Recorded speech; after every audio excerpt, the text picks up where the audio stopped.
نے ایسا گناہ کیا ہے کہ مجھے نہیں لگتا کہ میری بخشش ہوگی۔ کہا کہ خوب کیسا گناہ کیا ہے؟ کہتا ہے اسلام قبول کرنے سے پہلے جب میں کافر تھا تو میری بیٹیاں جب ہوتی تھیں اس زمانے میں زندہ دفن کر دیتے تھے۔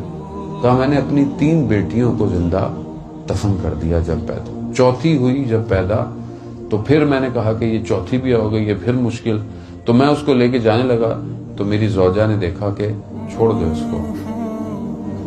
افسوس ہے کہ کہا میرا بھی دل نرم ہو گیا، ہم نے اس کو چھپا کے رکھا۔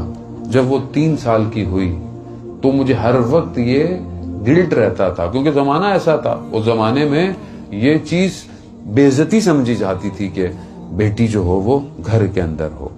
کہتا ہے ایک دن میری زوجہ گئی ہوئی تھی، میں اپنی 3 سالہ بیٹی کو لے کر بیابان چلا گیا اور جا کر مٹی کھودنے لگا۔ وہ بھی یہ سمجھی کہ کھیل رہے ہیں، وہ بھی میرے ساتھ مٹی کو ہٹاتی رہی۔ پھر میں نے اس کو اس کھودی ہوئی جگہ پر رکھا اور مٹی ڈالتا رہا، وہ بھی سمجھی کہ کھیل رہے ہیں، لیکن جب اس نے دیکھا کہ مٹی کا وزن بڑھ گیا ہے تو اس نے گریا شروع کر دیا۔ لیکن میں ڈالتا رہا یہاں تک کہ مٹی اس کے ہونٹوں میں چلی اور اس کی آخری الفاظ جو میرے کانوں میں آج تک گونجتے ہیں، جو اس نے کہا یا باتا، اے میرے بابا۔